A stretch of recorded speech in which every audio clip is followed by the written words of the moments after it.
Please like and share this video so that maximum number of engineers may be benefited. Also, please subscribe to YouTube channel to receive the updates about the future events and to receive notification when we go live. If you want to receive regular updates related to live technical discussions, online courses, etc. through email, then you may register at a link showed on the screen.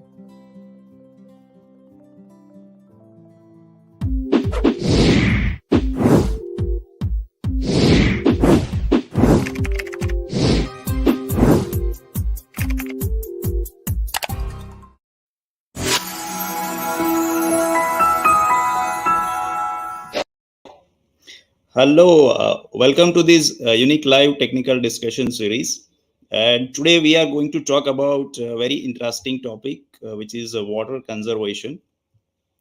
And when we floated this event in the social media, we have received many interesting points. And out of that, we have shortlisted around 15 to 20 discussion points on which we will be discussing today. And very shortly, Mr. Rajendra will join with us for this interesting discussion. Okay, so welcome, Hirachand. Okay, so Dinesh. So once again, a very good evening to all of you. And today we'll be having a very interesting conversation related to the water conservation. So based on the registration form, we have selected the very interesting discussion points like basics of water conservation, methods of water conservation, methods of rainwater harvesting from, let's say, from the building roofs, or let's say harvesting into borewell, open well, collection of rainwater, recharging groundwater, how to do water audit, and many more points which we have selected. So I'm sure we'll be having very interesting discussion today with respect to the water conservation. Okay, so yes, welcome Tanuja Singh. Very good evening. Okay, welcome Abdul. Welcome Suraj. Okay, yes, welcome Chetan. So eagerly waiting, sir. Okay, so we will start the discussion just within few seconds. Okay. And very shortly, Mr. Rajendra will join with us for this very interesting live discussion. Yes, good evening, Sridhara. Good evening, Nitin. Okay, so now Mr. Rajendra has joined with us. Let us welcome him in this live show. Hello. Yes, namaskar. Hi, namaste. Yeah. So it's our pleasure to have you on board for this very interesting and very important topic. Let's say, which is the water conservation. So people are just joining the stream, like, So Mittu, Nandan, hi. Okay, Nitesh Raut has joined. So right now this broadcast is live on YouTube, LinkedIn, as well as Facebook, and all online participants can interact with us through the live chat. So BK Prasad, very good evening. So good evening, Dhruv. Okay, so before we begin any discussion, I would like to request Mr. Rajendra to introduce himself regarding his journey related to, let's say, water conservation, rainwater harvesting, etc. Thank you, Hovenji, and hi and welcome to all the participants who have joined in. And I'm sure I will not be doing any injustice. I'll be doing justice to all your questions and information, whatever you sought for. Within my given time, let me try to explain whatever possible within my limit. Water is a very vast subject. As it is vast as this world, the water is also a very vast subject. But let me try to give whatever information I have to this wonderful platform, social media. I should thank Bhavanjit for giving this wonderful opportunity. Well, it all started in the year, when I started my journey in this office, we had a severe water problem. And the area which was me given to develop the center, where at NITK SURATHKAL, was dry and there was no trees available and not much water. Every summer I had problem. Every summer I had water problem. So I'm not able to develop the center because I am a civil engineer doing civil engineering activity, need to have water. So what to do? It was, I started in the year 91. So 7 to 8 years, I really struggled every year, not able to do much of the progress. In 97, 98, came across the water harvesting subject. Then I went on to a training at TechSoc Bengaluru, where Mr. A.R. Shivshankar was a tutor, and he explained me what are the benefits and how it can be done and all. So I immediately executed that little bit of that project, whatever possible in my office, and I did rainwater harvesting for my open well. Okay. 2000 it was done. 2019 where yes, 2000 it was done. 2001, 2002 again summer, absolutely no water in my well. My goodness, I thought what rainwater harvesting is not very successful technique. Then 2003 there was a 6 inches of water in spite of heavy summer. The water was there, and 2004 onwards I could see water table rising. Okay. Then I thought, this is a wonderful technique. Nature responds when we give it back to the nature. So it's our duty to give it back to the nature. Nature will not deny its gift. It will give it to us back, probably 10 times. So from that time onwards, I started implementing, telling people wherever possible, and so on and so forth. And of late, because of this COVID situation, we are not able to interact with a lot of people. Social media was the only thing.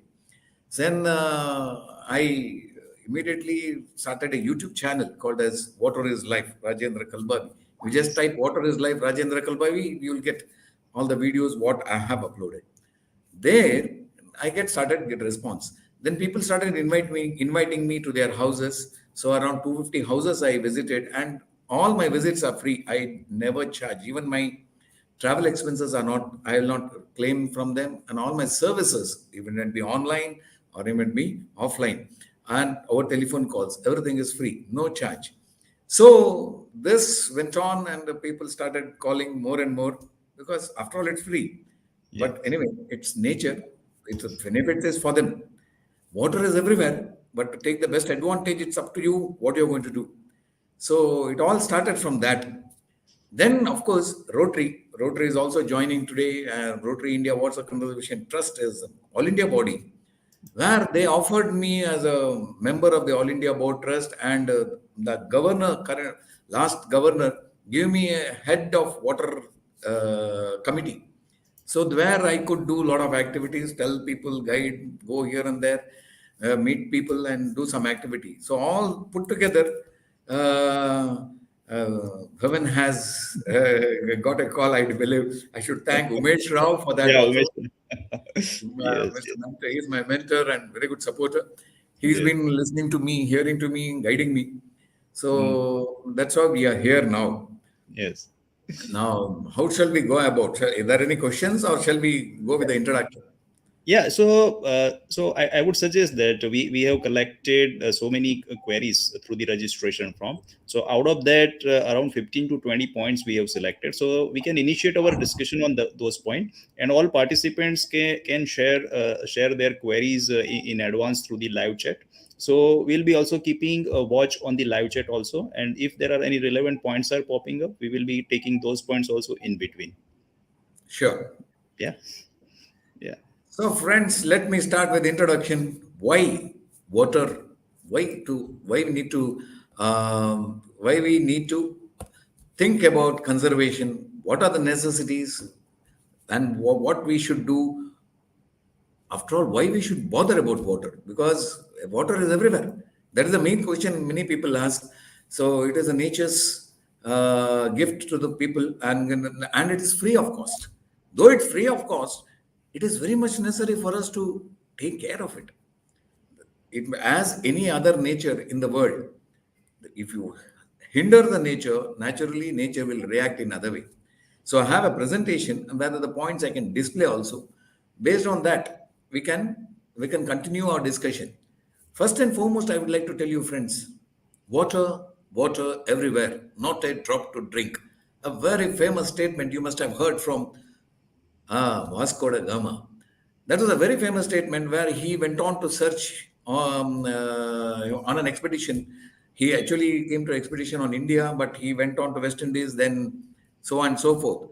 But all the things in the middle of the sea, when the water he bought what got exhausted, there was no water, but he could find lot of water all over. And but water, not a drop to drink. Then rain helped him. The water conservation started from that place. And from that concept, people thought, just catch the water from whatever it is falling, drink it, and you will be satisfied. You're the most happiest man. Point number two, water, almost 70% or 90% of the world is covered with water, but it is saline. When so much of water is saline, then what is the quantity of water? Hardly 0.25% or 25% of water. Out of this 25%, most of the water is within the glacier. It is in the glaciers form. It's some percentage are hidden in the deep ground, and some are in the flowing. It doesn't stop.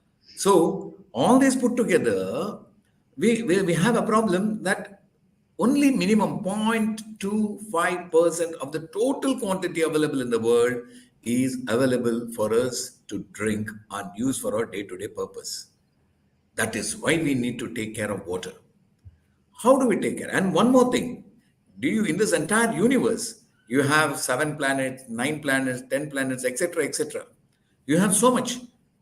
But there's only one planet, this is Mother Earth, has water. And that is why we need to take care of it. If this planet also goes dry, then imagine this universe will never exist. Point number 3. Can we have the slides, Bhavin? And see, our planet one, there are the 3 essential things in life. What are the 3 essential things? Rain, water, light, and air. Air is available 24 hours, 365 days.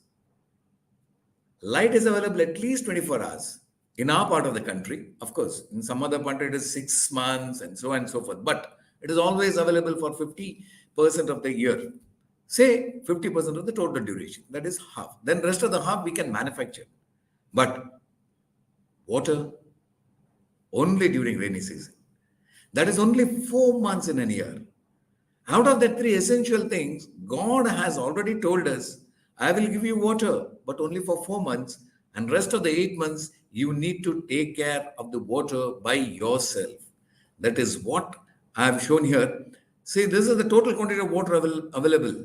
And out of that, only 2.5% is fresh water that is available. Out of that 2.5 fresh water, here it is for, we have only, it is in the glaciers and groundwater deep. Then 1.2% is surface water.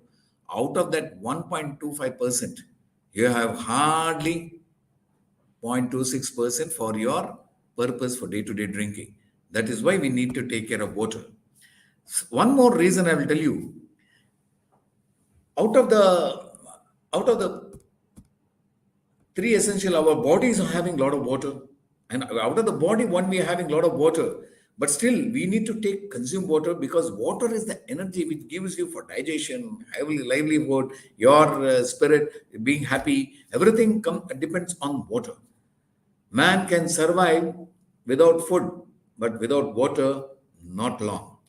So, and one more thing is, water is free, because God is giving us free of cost. Just because it is free of cost, can we neglect it? If we start neglecting it, then we'll have all the problems that we are facing because of the water crisis.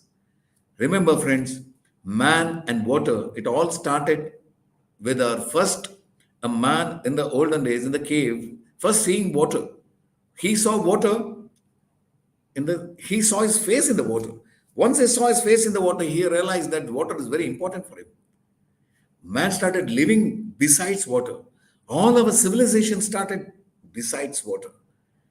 Slowly, that is history, of course. Now slowly we started living away from water. We started living away, kilometers away from water.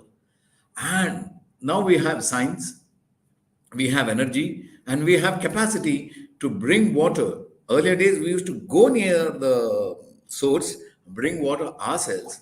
Now we have made water to come to our doorstep by just pressing of a button of a pump.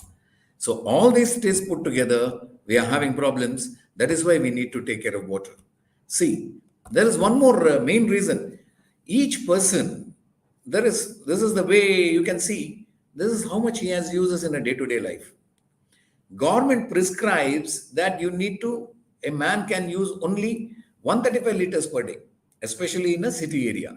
If it is in a rural senior, it's 100, it's okay. It is a rural area, then it's 80, so on and so forth, depending on the how scattered they are living in. But the study says that is around 250 liters per day you are using. Yes, but out of the 250 liters, you have a very clear study has been done in Mumbai that 268 liters per day people are using.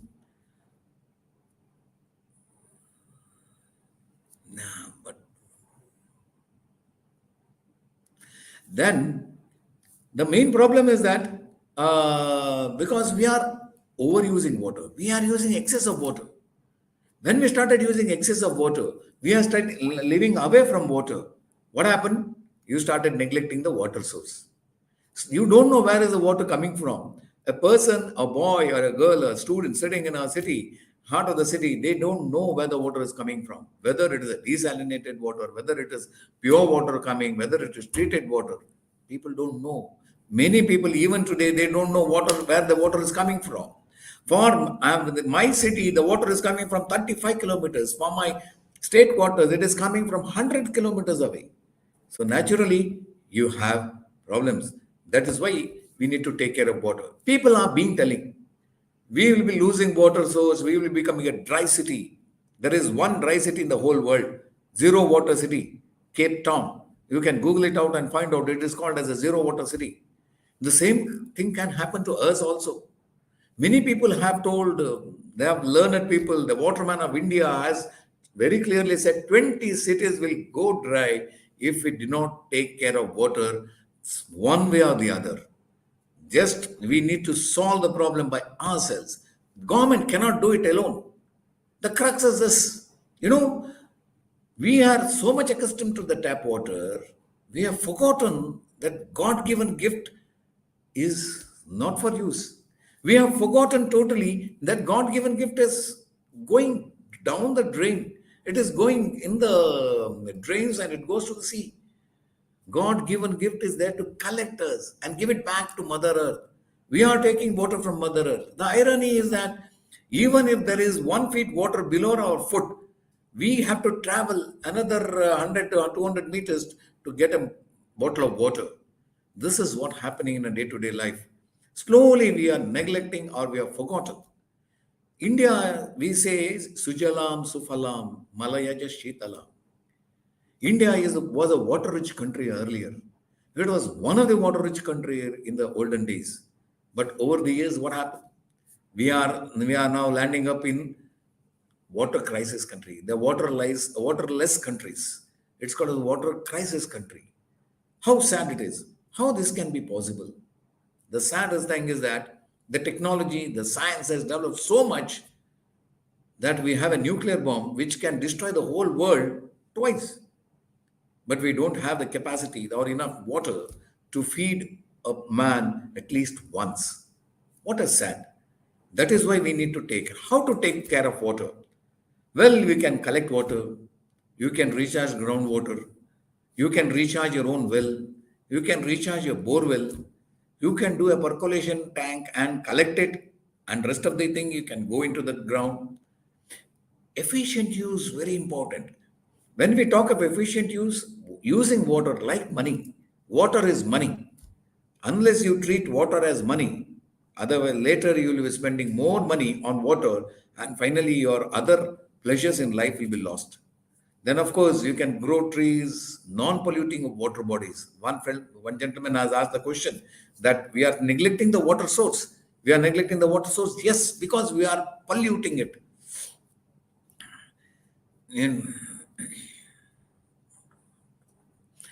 Then people are talking about rainwater harvesting.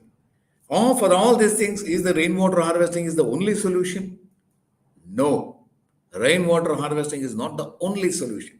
There are multiple solutions like, efficient use of water. Harvesting, I'll come to the point, very important point is harvesting. What is harvesting?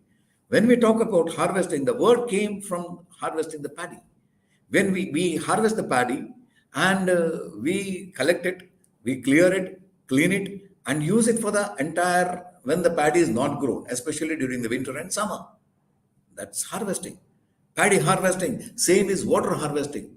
You clean the water, collect it, keep it safe. And when you require, you can definitely use it. Is it possible? Will the water not get spoiled? Well, I'll answer your question. Yes, you can collect it, feed the groundwater, and rest you collect it and use it. Well, I'll go to the next slide, which tell you.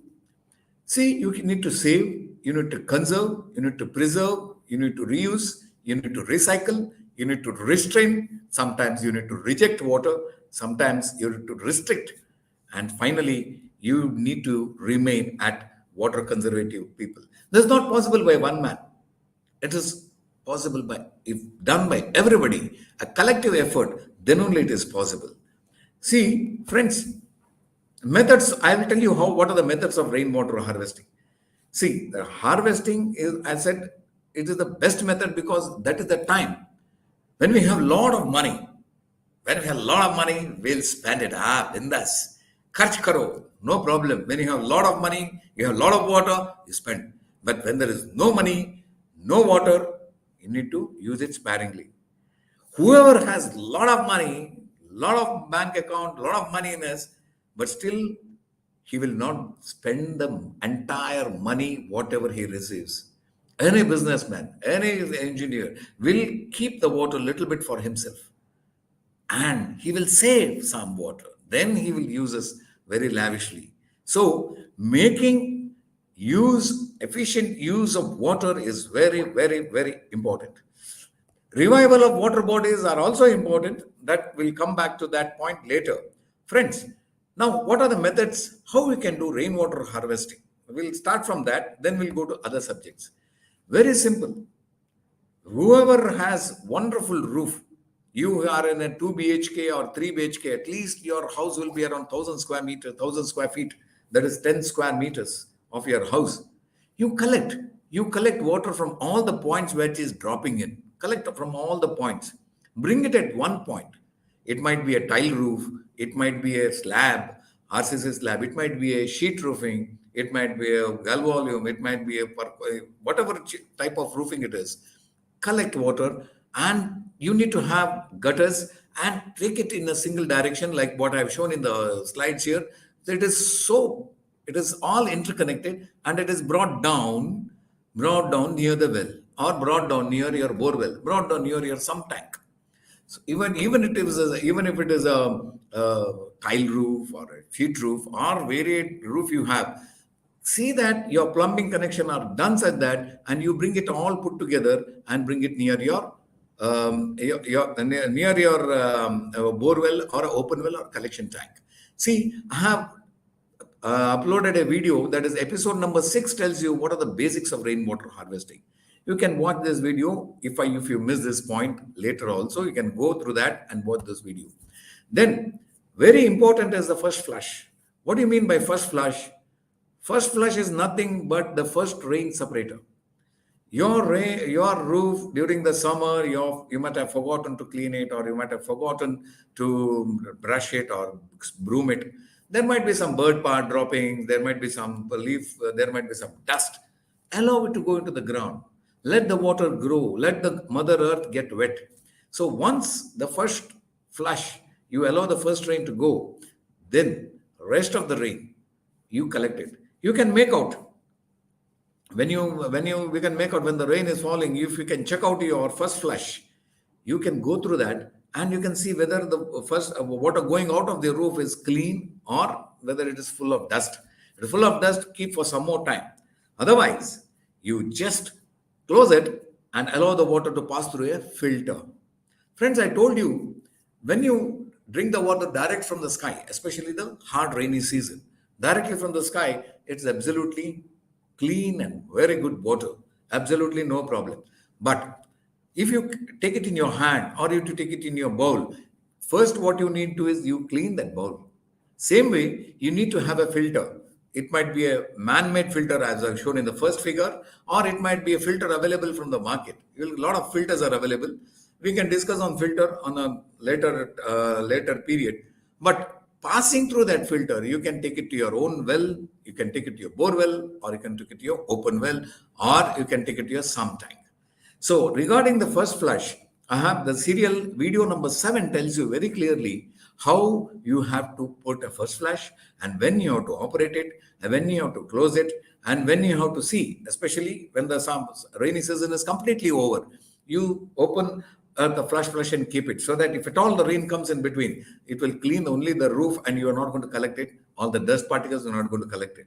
Normally, rainwater is very pure. So it will not contain any other bacteria and other things. When you pass it through these filters, which is made of stainless steel, all your impurities will be gone and you can collect it. I personally collected rainwater, and if it is on the same day or the 2-3 days, I can drink it absolutely no problem. I have tried it and my staff. This is very simple technique. You can make out the underline. If you open this, it is a first flush included, and this is a filter.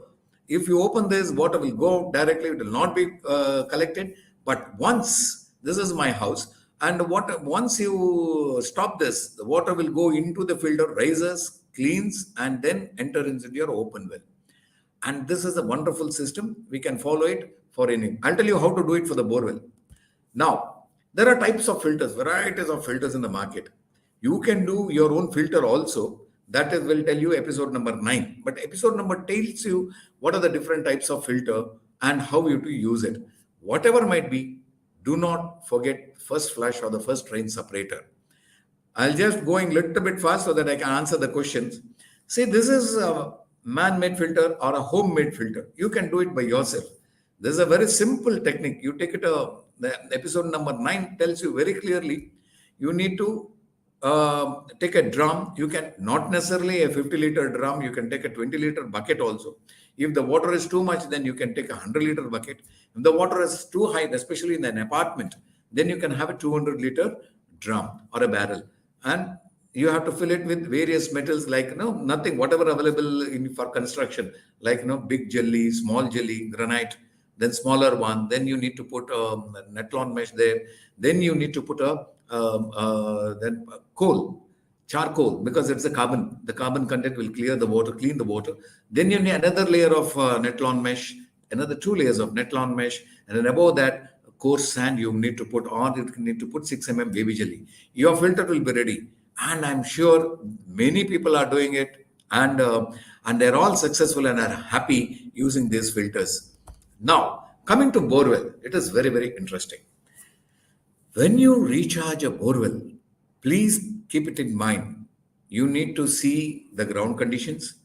You need to see whether the earth will collapse or it will do, whether it can sustain the nearby buildings, whether it will affect the nearby structures, or whether you can control that with your borewell recharging.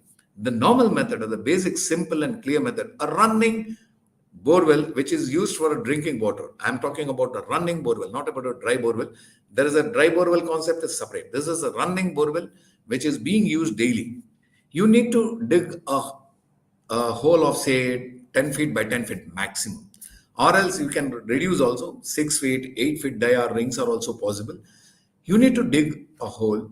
Then when you dig such deep, the 10 feet by 10 feet means 10 feet deep you can go, or you can go 11 feet also. I am not restricting on that. You can stop at 6 feet also, depending on the site conditions, where an engineer plays a very important role. Here, what you have to do, here you have to keep your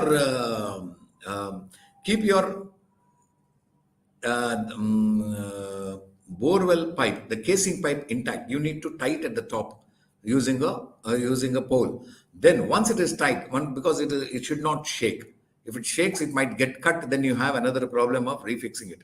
So you take care of the slender column or the slender borewell casing pipe.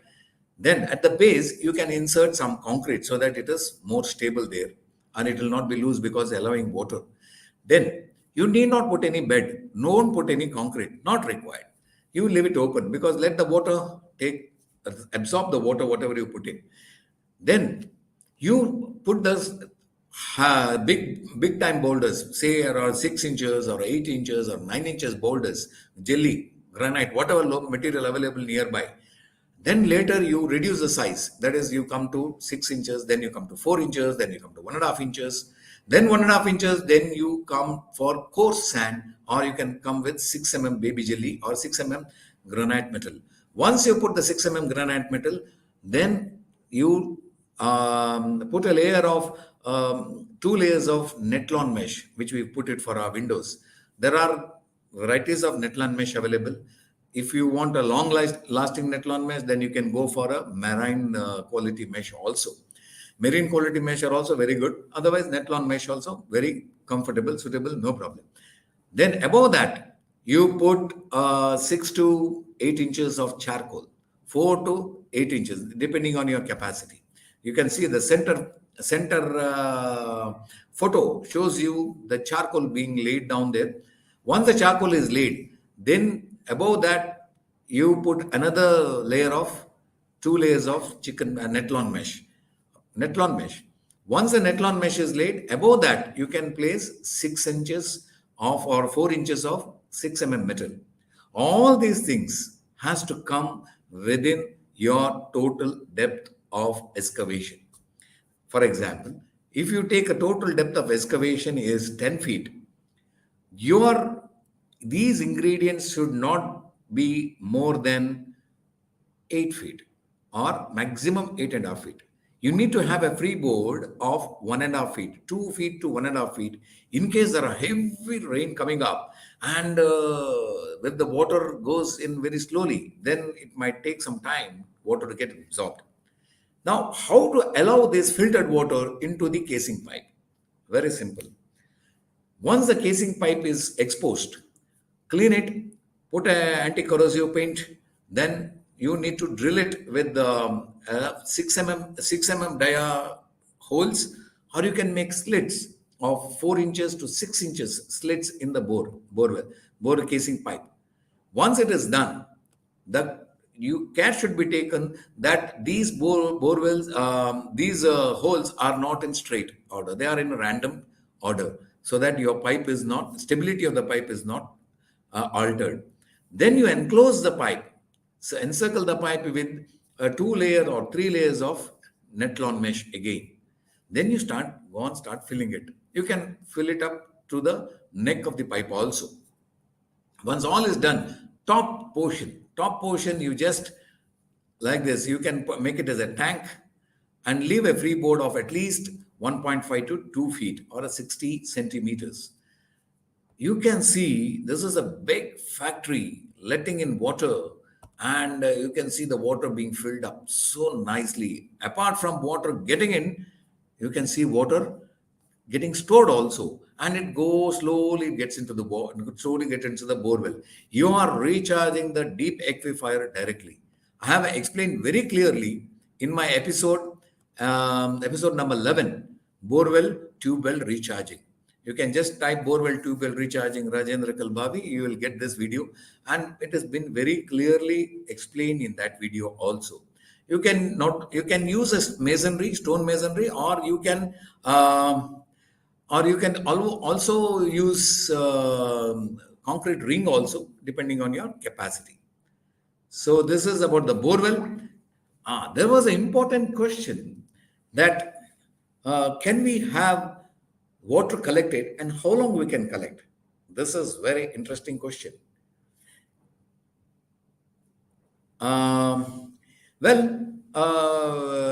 See, this is the tank in my office. This is my own tank. This is 1 lakh liter capacity. And of course, the water which is coming here from the nearby building is just 600 square feet.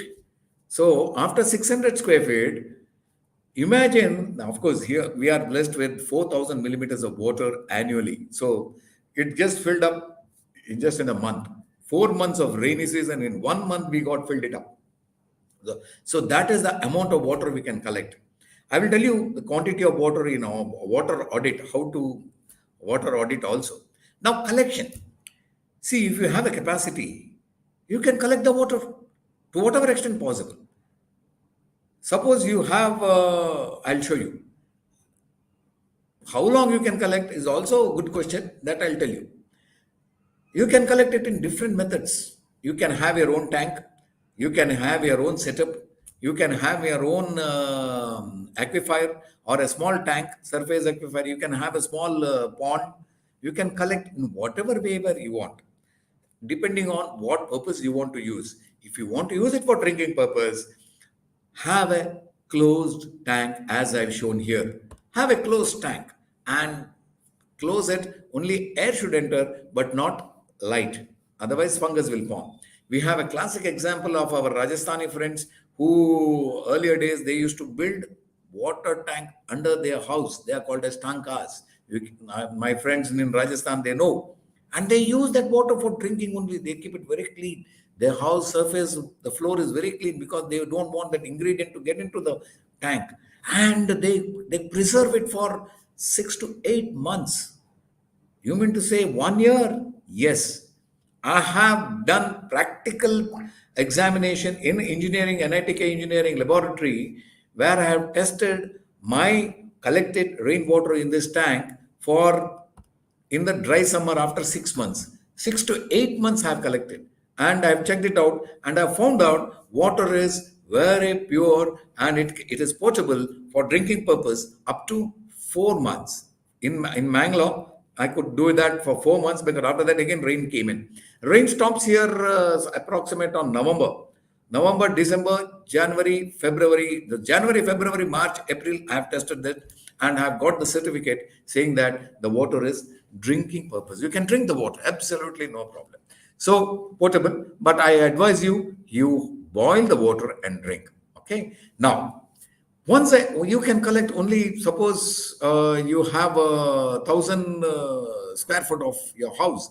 If you have 1,000 millimeter of rainfall average, and that 1,000 millimeter into 10 square meter, you will get 1 lakh liters of water. And cost of building a 1 lakh liter of some tank is quite large. It's quite huge. Everybody cannot invest on that. If you can do that, nothing like that. If you cannot do, whatever is your capacity, you collect it in your some tank or a water tank. Excess water, allow Mother Nature, because you need to give water to the Mother Nature. Otherwise, we will be landing up in a dry stomach. Our Mother Earth's stomach will be dry. That is why you need to allow water to go into the ground. How do you do that? That is what I call as percolation tank, percolation pits. Very simple. These are I've shown you, you can see the slides where percolation pits are being done. There is no limit for percolation pit, depending on your quantity of water you're letting in, depending on the space available, and depending on the absorption capacity of the Mother Nature, you can allow the water to go into the Mother Earth. Excess water, allow it into the ground. And you can see where we do this recharging in our construction site also. This is a borewell and excess water, instead of going to the ground, allow a percolation pit where a simple ring well is done for say 10 feet, 6 feet, 4 feet, 5 feet, whatever possible within your limit. And allow the water to go inside. So, what you have to do is, these percolation pits has to be, yes, an engineer can decide these percolation pits or the filtration tanks you are doing, it should not affect your nearby buildings. Though that engineer can guide you, an engineer can help you. Better, if it is very near to the building, I don't advise a percolation tank very near to the building because it should not destabilize your foundation. So it is always better a safe distance, depending on the soil conditions. We say sometimes 10 feet, 15 feet, 30 feet. It all depends on the area available near your ground, and you should not go deep also. If at all your foundation, many a times, if your foundation is very near and this percolation pits, I don't advise you to go very deep. No, normal percolation, whatever happens in a rainy season, Depending on the ground condition, it varies from say 30 feet to 60 feet to 100 feet maximum. Beyond that, then it takes very slow period to go down below the ground, and then it reaches the deep aquifer. Otherwise, it is very cool. So when you design your percolation pits, it is the engineer can decide it. He should advise the client to what distance the percolation pit has to be there and what is the size. There are different methods. You can do percolation pit, not only big size, you can do small percolation pits like this all over the ground. And if you have a large area, you got an estate, you got a pond, people are all doing it all over our country, all over the world also. And this has given a lot of greenery and a lot of water retaining structures. Some people in Rajasthan, they have done this square ponds. Some have done small trenches, and many have done small pits like this can be done. If it in your house, and you can do a small barrel type or a ring type, what do you call percolation tank. You can allow water inside, and it will take its own sweet time to go inside. But once the water goes inside, your greenery starts developing very easily. Absolutely no problem. Now, one more point. I'm talking about this, allowing the water into the ground. Finally, people will always be asking, what is the quantity of water I'm collecting? How much water I can collect? Very simple question. I'll tell you, this is the slide which tell you how much water you can collect in just 10 square meter or 100 square feet house. If you have 1,000 square feet house, let's say 100 square meter, you can collect an average rainfall of India is around 1,250 millimeters. I've taken it for easy purpose, 1 lakh liter. You can collect 1 lakh liter. The basic is 1 square mm. 1 square meter, 1 square meter, that is 3 feet by 3 feet by 1 mm. 1 mm thick water in a 1 square meter area is equal to 1 liter. That means to say, if you have a parking yard or in your roof area of 100 square meter or 1,000 square feet, you can collect 1 lakh liters of water. If you have a bigger house, you're lucky you can collect more. But you need to have a collection tank, or of course, you can leave it to the ground. Suppose you have 1 acre of land. Then you can collect 10 lakh liters of water in a year. If you want to collect, you can do that. That much of water, that's a treasure our nature, Mother Earth is giving to us. It's all left to us to collect it, save it, and use it very nicely. Then only you can have a happy life. People have asked questions about water auditing. This is interesting. See, water budgeting is very important. We do financial budgeting in every company, every industry, every country does budgeting. Nowadays, Nowadays, I'm very happy. Government of India is also doing water budgeting. Yes, water mission, Jal Shakti mission, whatever Jal Shakti ministry government has formed, and they are doing all this water audit. How they are doing? In the national level, they are taking from each and every Gram Panchayat, how many open lakes are there, how many wells are there, and how many aquifers are there, what are the facilities you have, what are the capacity it can collect. So this type of information the government is collecting. That's in a larger scale. We as an individual, how can we do water budgeting? Very simple. Government is giving water to each and every house through a water meter. Yes. And that water meter will tell you how much of liter water we have collected, and government is asking you to pay the money. Water bill has to be paid. Otherwise, water meter will be disconnected. So you pay. Now, apart from water you collect from the corporation or your municipality, you always take water from your open well or a borewell. But have you ever applied, have anybody has put a meter that how much water you're drawing from your own borewell, apart from the water you're collecting from water government is giving you? You purchase water from the local water tankers. Are pani nahi hai, bulao usko. So he will get water from the water tanker. Water tanker supplier will give you. That's a big industry now. and he will supply 3,000, 6,000 liters of water. But have you taken a calculation per month how many water tanks, 6,000 liters of water tanks has come to your house? How many liters of water you have purchased for drinking purpose? Apart from water you have taken, you are also using water from the market. All this you put together, and that water should not cross 100 to 135 liters per day per person.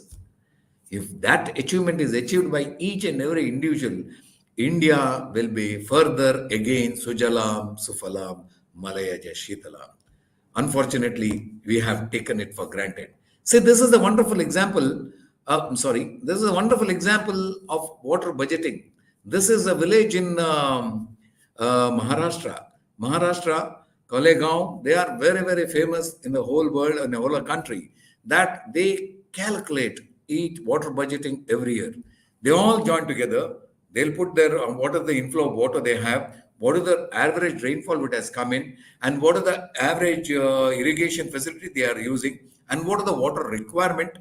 And they think that, okay, this year you will get only this much of liter, and this depending on your Ketiwad, or depending on your farm, this much of water you will be getting in, and this is the what amount you have to pay to that committee. What a wonderful initiative. This initiatives can be done. There are similar examples where 4 or 5 farmers join together and sharing a borewell. There are 4 or 5 businessmen joining in and sharing the water. But you need to have a budgeting for this. Yes, this is possible. It's happening in India. If you say, for example, you can keep a budget, a lot of things can be done. I have seen an apartment in Bengaluru which has installed a water meter for its borewell, and it has installed water meter for each and every house which is giving water. So each and every water, based on the water consumption done by each and every apartment, this water is billed to them. So everybody started calculating that, oh, I am paying so much of water, so much of money for the water. So they started calculating, reducing, and they started using water very efficiently. And I'm very surprised. The owner, he himself has said, I think that is in the Google also, that video. He said, I am able to achieve the target of 100 and beyond 100 to 120 liters of water consumption per day. That's a great achievement, which we can also do in our day-to-day life. Finally, how we can individually be very water efficient. We are very smart people. We have smartphones, we have smart lighting, we have smart cars, we have smart, you take anything, smart entrance, smart security system. Smart people, we need to become water smart. We need to become water smart. This one can be possible during construction, right from the construction of the building, from the house. That is what is the green building, and that I'll take it at the end. And you can be water smart in a day-to-day affairs. Well, Rotary has taken this in a big way, where it is called as providing aerators or filters in every tap. Water is running in. You allowed these aerators in each and every tap in all, especially in Kalyan Mandap schools, in colleges, where people are using water generously. This bubble tap which has come in nowadays, which gives you water very efficiently. We have water sensors, but that sensor should be so active that when you remove a hand, the water should stop. So otherwise, you will land up in allowing the sensor, if it works very late, excess water will be going unnecessarily, unattended, wasted. You also need to have very efficient consciousness to use efficient water. That lot of these things are available in the net, friends. I need not tell you. What are the methods, how you can save water? This I need not tell you. This is available in the net. You can do it yourself. So I only tell you, you need to be water smart. All Indians should be water smart, then there will not waste of water. Earlier, there was something called as switch off something, SOS, because there was no there was no good amount of electricity in a whole our country. The people used to say switch off something. There were wonderful advertisements saying switch off the light when you're not using it. Now we have sensor-based lighting system, smart lighting system also. But now we need to have what is called as turn off tap. We don't know. We know to on the tap. We don't know to off the tap in between.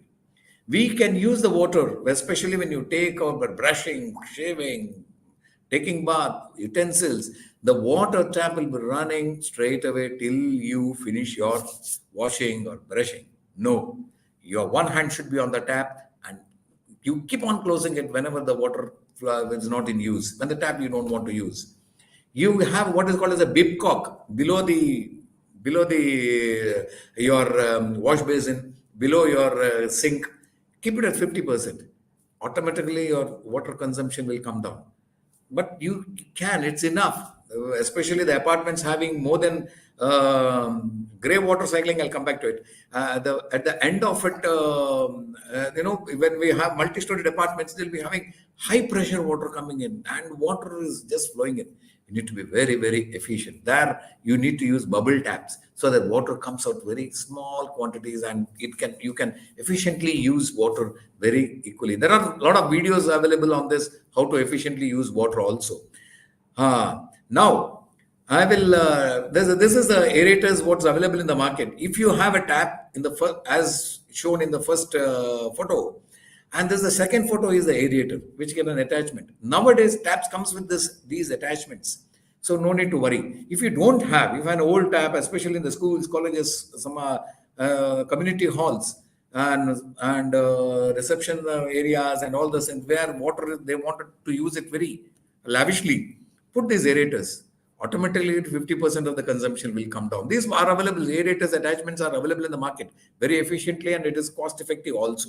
You can try it out. Well, nowadays for engineers, these efficient fittings have come into market. There's a lot of the business on water sensitive. Since I can talk about water as a business also. In that, all these things come up because you can use techniques to save water. There are a lot of equipments available now where engineers and architects can play a very major role in using efficient fittings and arrangements to be provided in their own buildings. If you do it in the designing stage itself, investment will not be high because the return will be much, much better. Well, there are dual pipelining system for grey water. Somebody was talking about grey water. Very good. See, I can tell you about the grey water recycling. That comes under recycling. Grey water and black water recycling is a big industry now. Suppose you have an STP in your grey water recycling. I'm talking about that, Singhji. The thing is that, grey water recycling is what water comes from your bathrooms, your wash basins, and all these things can be recycled very slowly. It has got a very big system. There are experts in this country where they talk about grey water. In fact, our rivers are being cleaned, our lakes are being cleaned slowly because they have a particular type of system. I don't want to promote that right now here. It's a big topic. And grey water recycling can be done passing the water through different filter media. Even black water is also now bio STPs have come. Then eco STPs have come, green STPs. Now there are branded companies who can give you the equipment and see that grey water is also recycled, black water is also recycled, and we can all these methods are available. But grey water recycling takes a little bit of time. Whereas black water, probably in 2 days, you can get it recycled and the clear water can come up. I will touch that a little bit later. But when you have a STP with grey water and black water recycling, you need to have a dual pipeline in your building. So all your flushing can be reused again and again and again. So 100% recycling is possible. Then all these button systems, taps in public, dual button flush knobs are available nowadays, which you can explore in the market. Now, let me go further. Many of our schools, colleges, our awareness of water is very much less. So we need to overcome this by the Rotary clubs can take a necessary measure by creating an awareness to different clubs in the different area in all over India. Rotary India has got a pan-India exposure and they're doing a wonderful job as far as community service is concerned, environment saving is concerned, there are now measures available. There are now the measures available where you can water measuring, rain measuring gauges are available at a very cheaper cost. This has to be installed in every school, every Anganwadis, so that people will know how much rain they are getting. I am very sorry to say that I have come across so many students, around at least 1,000 students a year. And when I ask them what is the average rainfall in our area, they don't know. They don't know how much water we are getting from nature. They just know to use water. So it is the awareness need to come from the lower level itself. Now, however, Swachh Bharat mission has catched up so well, even a small kindergarten boy or girl know where that the waste should not be thrown everywhere. It should be put in the waste basket only. Now, children know what is green waste, what is dry waste. So now it's time to tell them what is pure water, what we can do with water, how we can save it, what is the quantity of water we have, what is the quantity of water we are going to use it, how we can use it. Now awareness has to come from the bottom of the education system. Then slowly, by 10 years down the line, India can be water efficient by simple method of installing a small system, which is just costing, I just found out it's costing around 600 rupees. Methods are available, 600 to 1,000, 1,500 and all.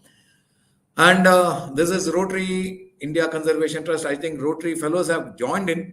They are promoting. They have just joined. Yeah. Very good, very good.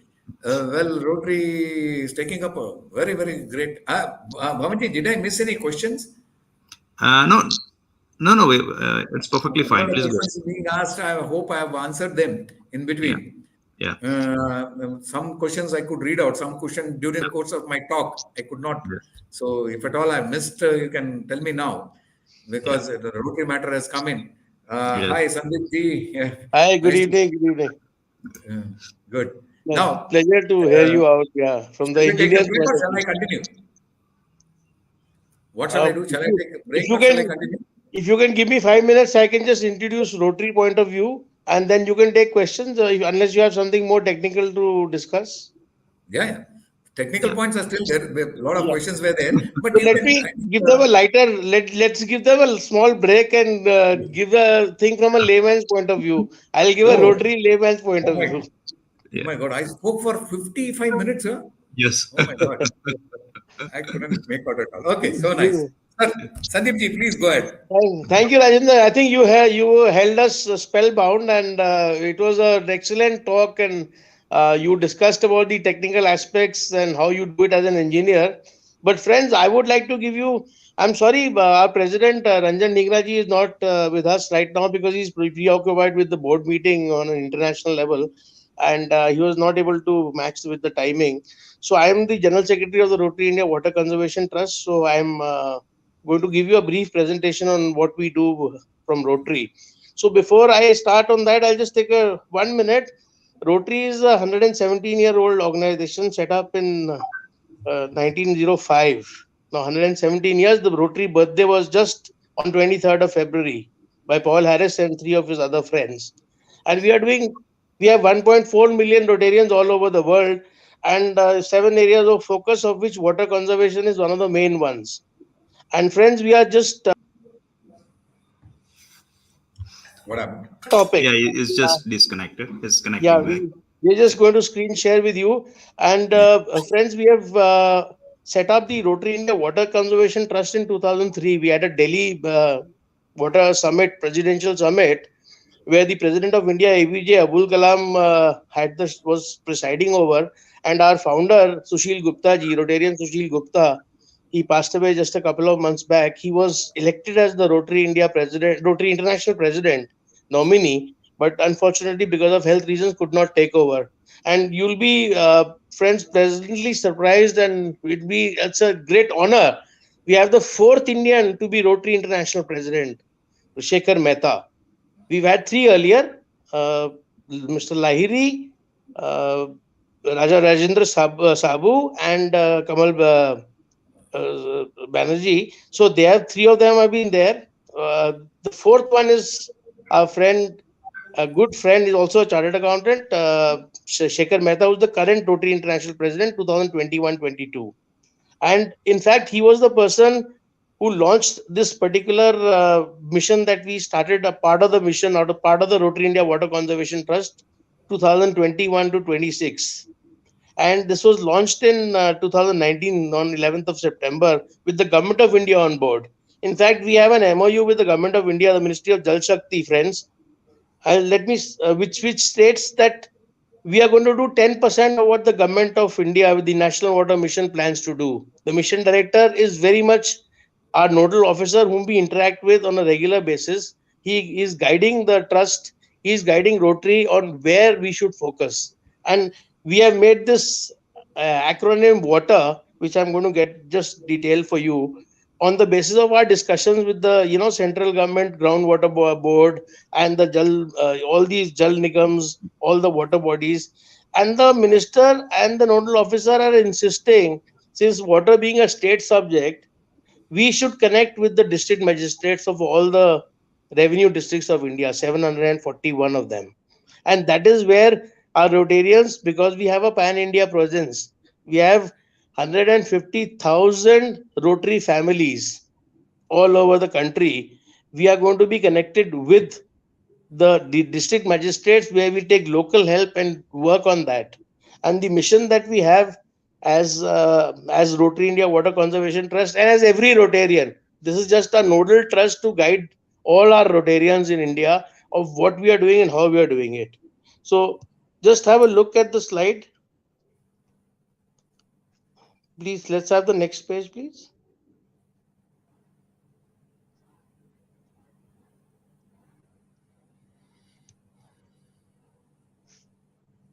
Hello.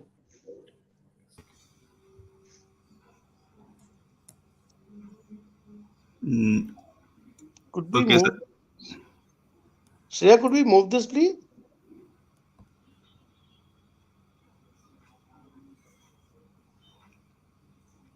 I think her mic is off. She's not able to listen, probably. No, she can. Yeah, okay, now she's doing. Yeah. So moved on. So let's come back to.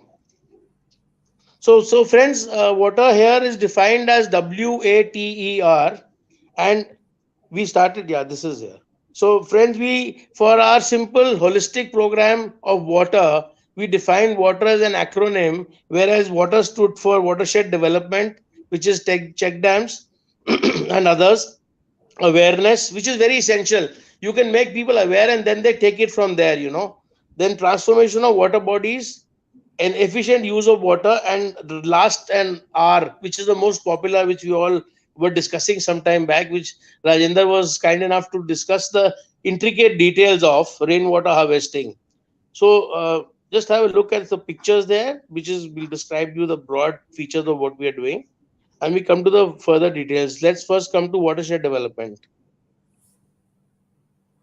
So friends, watershed development here is in front of you. You can read it. Restores degraded watersheds, reduces soil erosion, improves soil nutrients, increases agricultural yields. So basically, we are concentrating on all these structures. We have a target of 10,000 watershed structures till 2026. Rotary India Water Conservation Trust friends have done more than 500 watershed structures around the arid regions in India, Rajasthan and Madhya Pradesh and Bundelkhand and the other regions. And we have concentrated more so in Rajasthan. Some of the check dams. Live technical discussion series. And today we are. Yeah, I understand, sir. So I'm going to run it faster. So this is watershed development. The check dams are there. Then the A is the awareness, which is we are making people aware of what they are supposed to do, how they are supposed to conserve water. The presentation will be made available to you, will be shared with you. So I'll run through it faster. Your target is to reach everybody. Then This is the way we go about awareness by seminars, conferences, social media. T is for transformation of water bodies here. This is before and after when we rejuvenate a water body, which are ponds, lakes, bodies. Then E is for the efficient use of water. So, friends, efficient use of water is reduce and recycle. It has been discussed in detail. We have to reach every household. We have to reach every, say, aerators are here. We have to reach every household. We have to reach every factory, every institution, and we can conserve water and efficiently use it. And friends, there we come to the recycling also. Grey water is also there. But the most important in efficient use of water is agriculture. 90% of water is used up in agriculture, friends. So we have to concentrate on the rural areas and conserve water there. Teach them. The government of India has a program called Sahi Fasal. Basically, we have to educate. Water literacy comes in educating the farmer what crop he should be sowing and what he should not be sowing, depending on the groundwater requirement that he has. So micro irrigation systems, which are sprinkler irrigation, drip irrigation, all that is to be used by him, of course. But that education of that Sahi Fasal has to be brought in. A farmer in Punjab should not be harvesting or cultivating paddy because he's using up the groundwater. The aquifer will not be recharged. So this is here we reach the R. Every structure, it was discussed in detail by Rajendra ji. But this is, I'm telling you from a layman's point of view, every individual as a Rotarian or even as an other member, otherwise of the country, should be using these features. So friends, these are targets that we made for all our Rotarians, which we have to finish and we have to achieve, which are going to be at least 10% of the government, what the government is planning to do. The watershed structures here, awareness of reaching people, rejuvenating water bodies, efficient use of water, and of course rainwater harvesting. 50,000 projects is just, we should do this per day on a pan India basis, not for the year, because this is need of the hour and today's topic also. And friends, if we achieve this integrated system, we make a happy village. The minute we make a happy village which has basically water literacy there, we have plants cultivated there so that the rain is invited and we catch the rain over there. And when we have a watershed structure, when we have a check dam that brings in reverse migration, people don't run away from the rural areas to the villages, from the villages to the urban areas. That is what we are trying to achieve. These are some of the targets that we've set for the years. These are water goals. So we have a very targeted and a very distinct program, a holistic program for water. We are not getting into certain, political areas of rivers integration, because those are all, issues which have to be tackled at the government level. But these are issues where we can get into on a daily basis, and all our friends can be invited, and all our friends can be made aware and educated to participate in this program and achieve a reasonable target of by 2026. So that's as far as the presentation goes. But the most important aspect, friends, again here is awareness. We can't do everything ourselves, but if we make our friends aware of what they have to do, then I think we have achieved at least 50% of the task of conserving this water. Because jal hai to kal hai. And friends, really, water is the elixir of life. We can't survive a day without water. Thank you so much. Thank you, Salimji. That was so nice of you. And we're pretty fast also. No problem. I had to run it faster. Yeah, of course. Bhavin pointed out to me that I shouldn't take up too much time. Thank you, Bhavin. That's okay. Yeah, that was Thank you, Rajendra. Thank you, Rajendra ji. yeah. Okay. Bhavinji, it is now over to you. What are any Sure. questions left out? We can go and Yeah, do sure. it. So there are few points which we have received from the live chat, so we can start taking those points now. Yeah. The first point: how can we ensure that infiltration does not impact underground foundations and roads? How much distance to be maintained? Yeah, I noted this point during my course of discussion. See, basically, there's no hard and fast rule for this because depending on the soil condition there, an engineer can identify how the soil conditions, what are the type of foundation, how deep the foundation can happen, or how deep the foundation has gone in already. So, as I said, if the percolation pit or whatever the pits you're going to do, or recharging pit, if it is very near to the building, then of course it should not go deep. Of course, that's a basic thing. Then, depending on the very soil condition itself, if the foundation is very deep, then probably you can go. It all depends on the site condition where an engineer can take a decision. Where I have supervised very personally, I have supervised, I have made very near to the foundation also. But because the owner didn't have any land, he wanted to do a recharge pit. So Borewell was very near, say not less than 6 feet from the ground, from the house. So we created a concrete wall from the towards till the foundation depth. Then rest of the area was made to filter into the ground, and all those things. Tank was done, and so that water doesn't destroy the nearby soil, and only the water filtered will go inside the borewell. Such things can also happen. So it's basically ground specific and site specific. Yes. The next question was like, how can this algae growth can be prevented? I've told you, when you take water, or when you preserve water in a tank, in a sump tank, have you noticed there is no algae growth at all? In the sump tank, there will be no algae growth. In the covered water tank, even in the top floor, there will be no algae growth. There will be some residual dust or residual dirt. That is, some silt will be there max to max. Otherwise, there will be no algae growth, provided no sunlight will enter into your stored water body. Otherwise, algae growth will not happen. Don't worry. Okay. Groundwater is replicating every day. We need to check and harvest the groundwater runoff to improve the groundwater. So he is just sharing his point. No. That is what he says is catch the rain. No, that point I can put it across. See, whenever the water is falling in a site, in your own site, you need to catch the water there itself and allow it to go into the ground. The runoff water, I have made a particular video on runoff water itself. Catch the rain, I have made 3 videos. Out of that, it will tell in 3 different systems how can you catch the rain within your premises, within your site. So whatever is said is correct. You need to divert water, what is flowing outside your site, that runoff, and make a percolation pit. So see that the groundwater is recharged to an extent possible, not 100%. Some water need to go out, allow it, no problem. But try to preserve and percolate to the maximum. Yes. Okay, like we are having enough water for most of the time in year. Only a month or so we have difficulty for irrigation. But the fact is that we don't care for our water resources like rivers, streams, and lakes. That is very important, I said.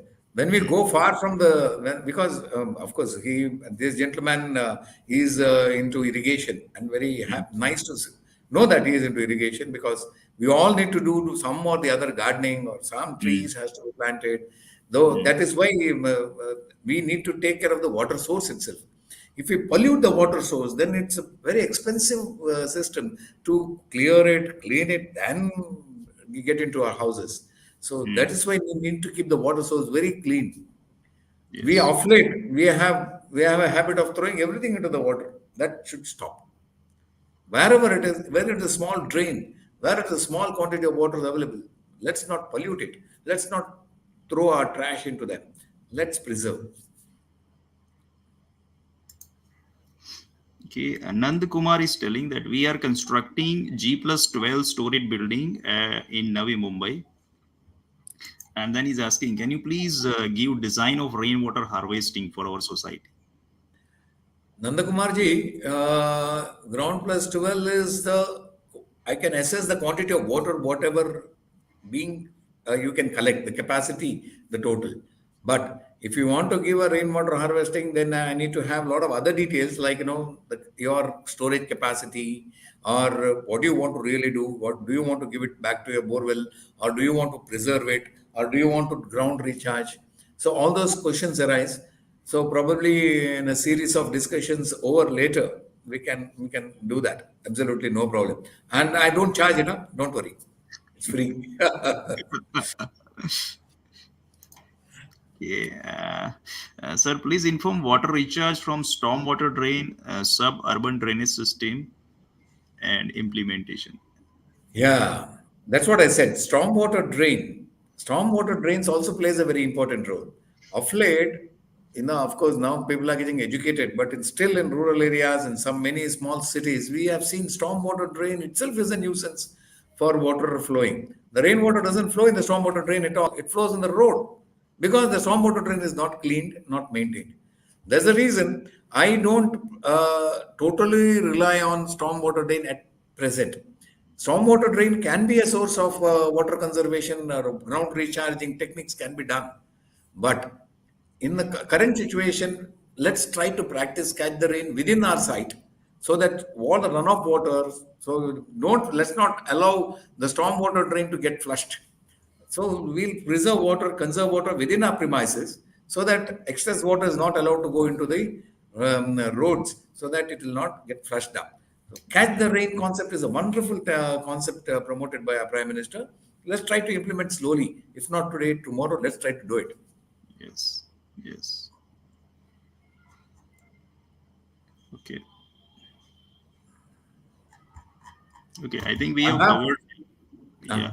Yeah. Please. I have not covered few of the banners or ahead of the points which people raised. Yes. I can cover it now. Again, let's put up your presentation on the screen. Yeah. Yeah. This is water as a business and water in irrigation and industry. I was talking about water in irrigation, water in industry, and water as a business. So there's a lot and lots of scope, including your equipments as a business, including your filters as a business, including whatever STP, recycling, grey water, recycling black water, recycling sewage, and then whatever it is, you have in all the areas, you have a business opportunity because people are concerned to save water. See, there's a hydroponic cattle fodder is a wonderful technique where with little bit of water, you can get wonderful fodder for your cattle. This is one technique. I'm just showing you one technique. There is one more. IT has come into irrigation very much. You have so much of apps now, so much of equipments now, which will check that how much is your water absorption capacity of your soil, how much your water consumption capacity of your soil, how much water is needed for your soil. It's all put in that sensor. And if it is planted in your farm, in your estate, in your field, it will analyze and it will give an indication to start the pump. So it is so efficient that it will keep that moisture content very clearly, very effectively, so that your paddy or your whatever agriculture you are doing, it is not over flooded with water and it will not get spoiled also. Your output of irrigation also will be very good. And Maharashtra government is doing the survey of 32,700 wells and water level and all. That's what I said, that Rotary Jal Shakti mission is giving support for that. Not only water, lakes, everything is being now analyzed. And they have taken, what about the use of a lot of agencies, a lot of people have come forward to do this water survey in the area. The Gram Panchayats are giving an information and it's being collected in the national level. Now I'm talking about recycling. This is wonderful area. Water recycling is so advanced. Now you can recycle all water types of water. It might be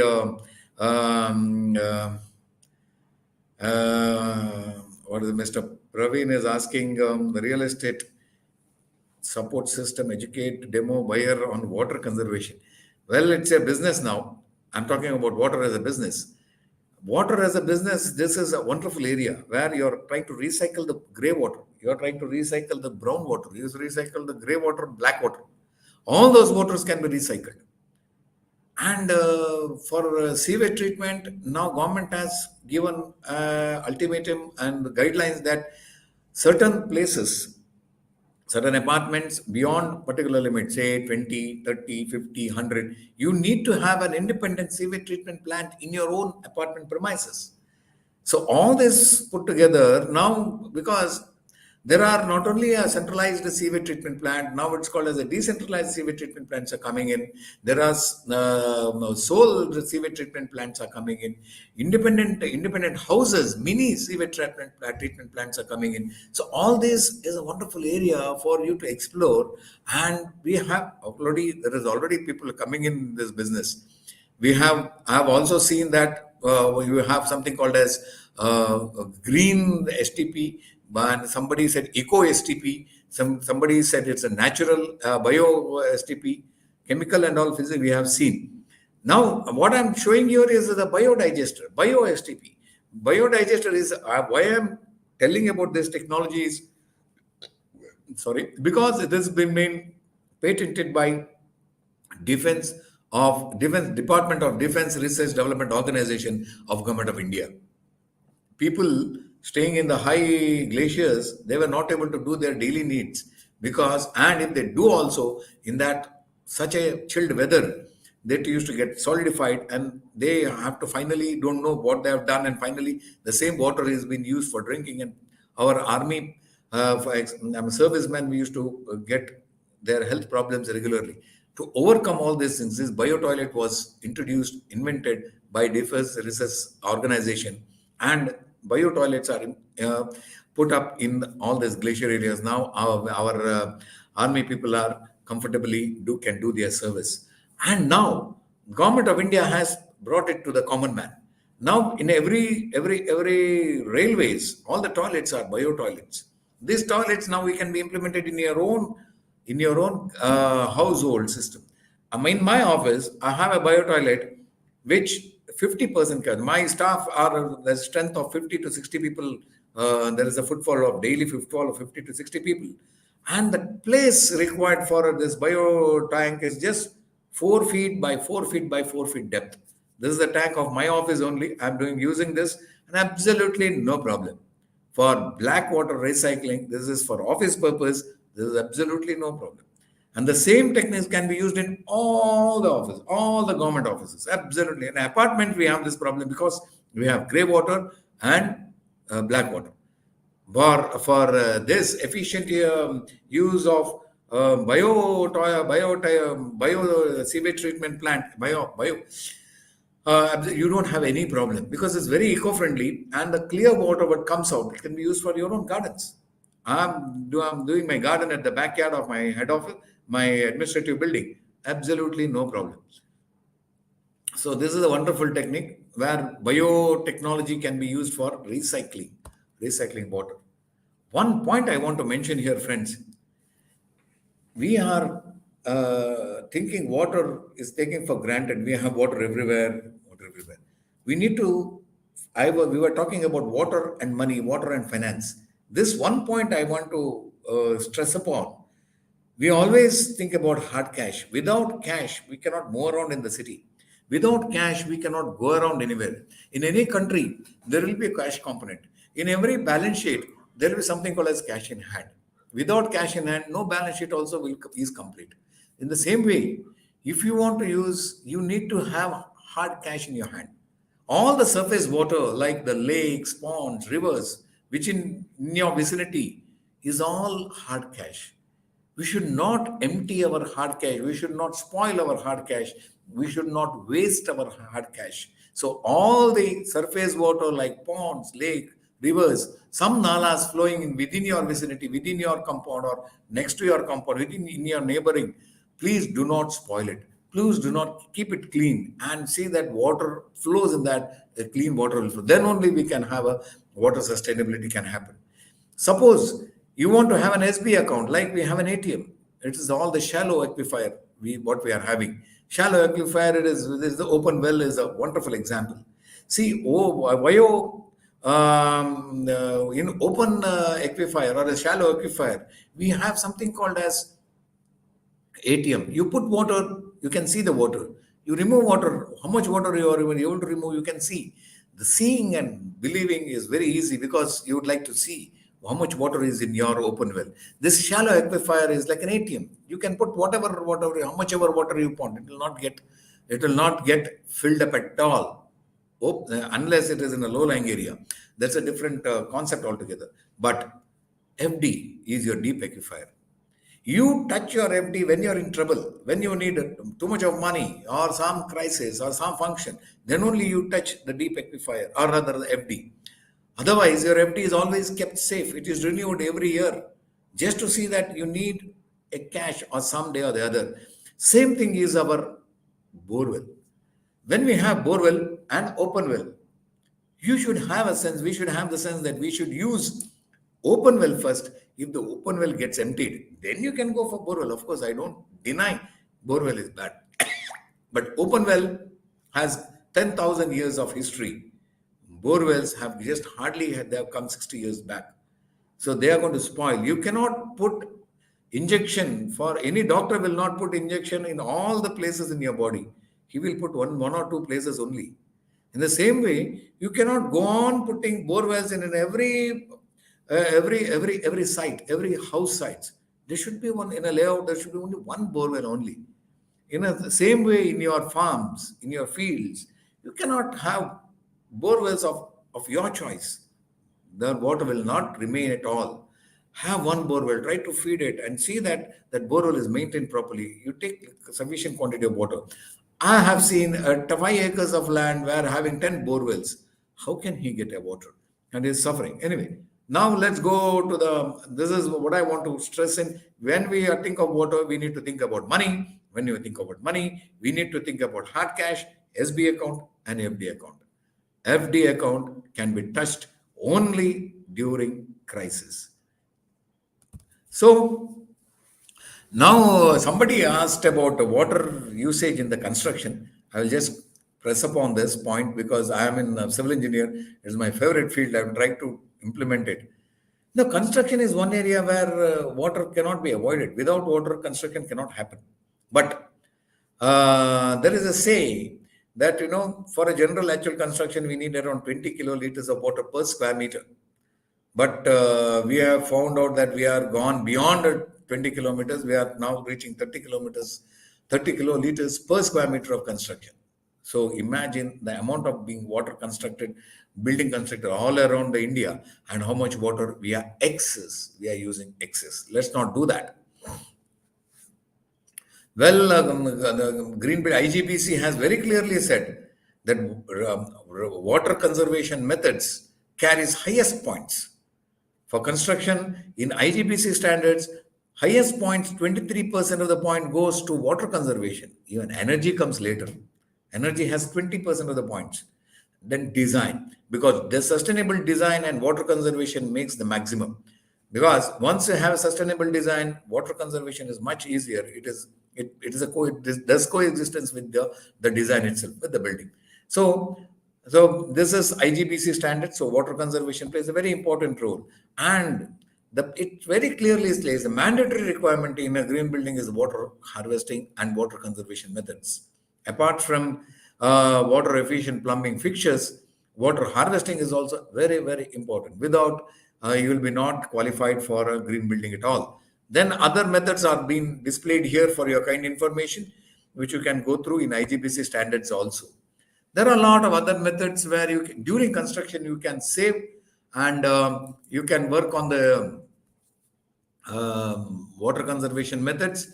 It all starts from design itself.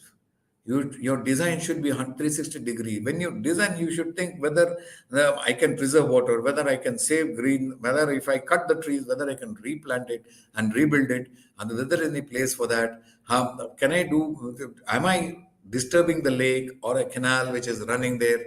So all these things creates problems. If you don't do that, even the building designs will slowly find its own way, that people will not be very happy staying in that building. So IGBC guidelines is one of the wonderful guidelines which tells you how you can do design of rainwater and water harvesting methods.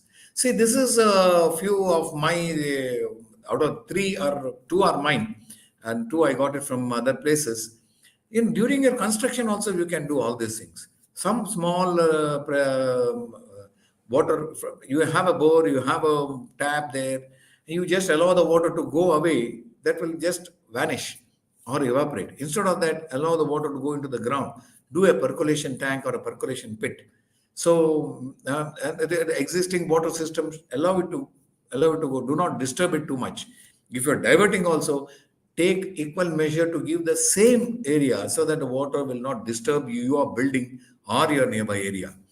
So apart from that, you can this is the tank which I have done in my own site. The bottom two figures are from my site, where whatever there's a mixture machine there also. So immediately you get water, the rainwater, you collect it and use it whenever you want. My people, my staff and laborers are all use that water for their cleaning purpose. And you have space in your site. Do a tank, preserve it, whatever, do a temporary tank at least. Then use that water, because you have this. Don't allow runoff water to go away from your site. Then pay money and get water from far away. Use whatever available within yourself. Well, catch the rain concept. I have 3 videos on this. National Water Mission, Jal Shakti Mantralaya is doing wonderful job in this aspect. Try to support them, and civil engineers can involve in rejuvenation of our water bodies, recharging the catchment areas. Whereas watershed development is another big area where civil engineers can get involved, and the catch the rain concept all lies in this concept. And during construction, yes, now there are a lot of blocks have come in which reduces very much less of water. We have adhesives also, especially when you use clay blocks. You don't have we can use adhesives and do the construction. Very my thickness of adhesives can be used, and construction can be made. Interlocking blocks are available, and the bottom one is the house which I have constructed. There is absolutely no mortar, and such blocks are now available, which does not need any mortar at all.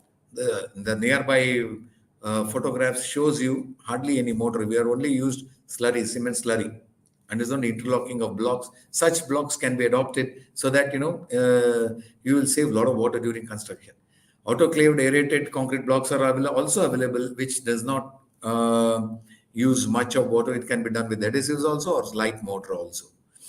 There are other techniques where you can use green building techniques, eco-friendly techniques, and alternative techniques can be used. Like these are all work done by my site only. We can use this, and we need not use excessive cement, so that you need not plaster the buildings. The water, you can allow the buildings to breathe. You can allow the masonry to breathe.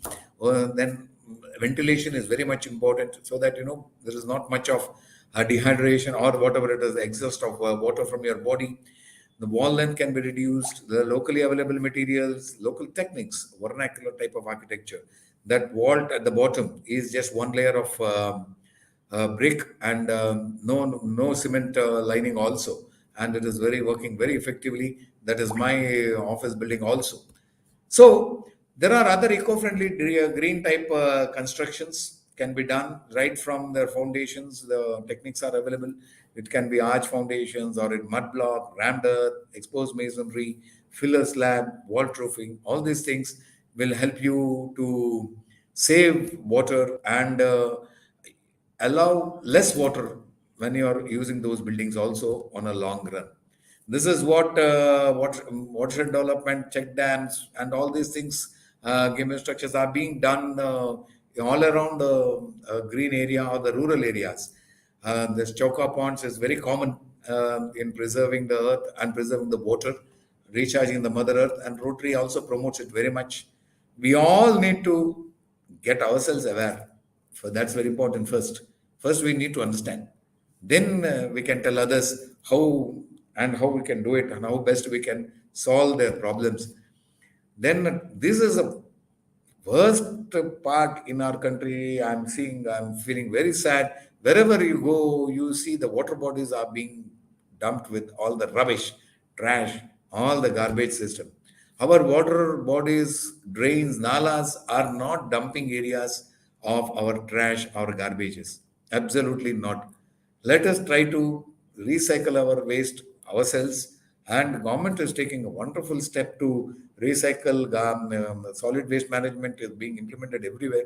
Let's try to follow those rules. Swachh Bharat is very important for us. Our vicinity should be neat and clean. Otherwise, we cannot have a wonderful, we cannot have that clean environment. We'll be not only losing our water resources, we'll be also losing all the whatever the water facilities we have. Otherwise, if we lose that facility, we'll not have any water for us in the days to come. We have to land up in and dry areas. Well, this as our Sandeep ji has also told that we have a lot of aerators coming in, a lot of grey water recycling systems have come in, a lot of people are there. Grey water recycling is very, very vast subject. And because you need to plant so many plants and the water need to get absorbed. And during the slow of flow, it will be grey water can be recycled. Otherwise, we need to use the groundwater only. Allow the ground. Ground is a wonderful filter media which can recycle the grey water. Now, then I think I've come to the end of my slide, and I can take up any further questions if at all there are any. Otherwise, I think I've spoken too much. Yeah, no. It's a quite informative and very excellent presentation, and I think you have covered almost all points, all major points. I would say whatever we have received through the registration form. So still there are few points if we can take it up before closing this session. Yes. Yeah. So one of the point is use of bioenzyme for cleaning of wastewater. Any views on this? Yeah, the bioenzyme is the same. I said biodigester. Biodigester is it's a patented technology where bioenzymes are used. These enzymes are patented. These are designed and given by DRDO itself, and they have licensed people all around the country. In Karnataka, we have one in Bangalore, one in Hubli, and they inspect. The DRDO people will come and inspect the setup and certify. Then it is given to the market. In my biodigester, in my own office, I have that bioenzyme. That is one time. It is one-time investment. You need not go on investing every year. So it is a bioenzyme. If we put once, the whole tank will work by itself. The bioenzymes bacteria will generate again and again, and it is gone. Unless you keep it idle for 4 months, that enzyme may die. Otherwise, absolutely no problem. It's a wonderful technology and a technique to be used. Need to slowly spread it out to the common man. Yeah. So it is also used in railways somewhere. Yeah, railways, it has been extensively used now. Of late, almost all the railway toilets are bio toilets. Earlier, it was not like that. Now they're all the toilets. That's why you need to see you see beautiful boards being put in the toilets and in the entrance where please don't put all the trash in the toilet. Put it in the dustbin only, because it's a bio toilet enzymes. They cannot digest all this plastic and trash what human people put. Only natural sewage only can be, black water can only recycle. That is why all the railways are doing extensively. Now it has come for common man also. It has come for, that's what I said, all the officers can be used because there's not much of grey water. Only black water is needed. Yes. And some gentleman had asked about water from air. Yeah, water from air, yes. I remember that. That is not a great technology only in foreign country, not only in Mexico. It's available in India now. My own office, I have a 25-liter water from air to water machine. Now, Bombay, there is a air to water company which provides all these machines. And this is wonderful for construction also. Suppose you are doing a 25-story, 60-story building, 40-story building. At around, say, 20-story or say 30-story top, you provide this machine with the power point. You get water, clean drinking water for all your employees. You need not go top and bottom for all the water. And that if with one single pipe, all the floors, people working in that floor can get pure drinking water. All our laborers can be very healthy instead of they drinking all the dirty water. This is wonderful. This is a wonderful technique. It's available in India. It's available in Bombay itself. And in my office, it is there. I've already started using it. Great. Yeah. Okay. Okay. So we have covered almost all points. So if there is any other points, the participants can still share through the online chat, and also you can also share the additional points when this video is published on, or let's say on the YouTube, LinkedIn, and the Facebook. Okay. So, and as you rightly said, it is a very vast topic. So we have tried to discuss just only small part of this entire topic, right? So maybe in the future, again, as and when that mutually, whenever time is convenient, we may plan for more focused discussion. Let's say for certain technology, if it is convenient. Okay. As you said, for water recycling itself is a vast subject. One and a half Yes. hours can be covered only in water recycling. Uh-huh. And if you give one company who will manufacture, he will take itself 45 minutes to explain how he can recycle water. Yes. And Yes. irrigation is one more. And Yes. varieties of products are available, water efficient products are available now. Yes. Yes. Okay. Yeah. Okay. So let's put Sudeep ji also on the screen. He wants to share something. Yeah. Yeah. Thank you so much, Bhavan. I just Yeah. wanted to say, I mean, it's a great opportunity that so many civil engineers and so many experts are there, and Uh, Rajendra and yourself also being here. I would request all of you to be a part of the mission, because we are also part of the National Jal Shakti, the National uh, Water Mission. So we are uh, following this, and we are exposing it to the layman, like percolating down the society, like every household, every village, everywhere we are trying to reach out, because only when everybody gets involved, like Swachh Bharat, everybody got involved. Children in mm, the school have got involved. So Rotary has a mm, wash program, water and sanitary hygiene program. Yes. So there mm, you are doing all this in schools also. So a mm, school child, when he goes home and tells his father, while you're shaving, please don't let the tap be open. So first thing is to install the aerators. We've got the Neopal aerators from Germany.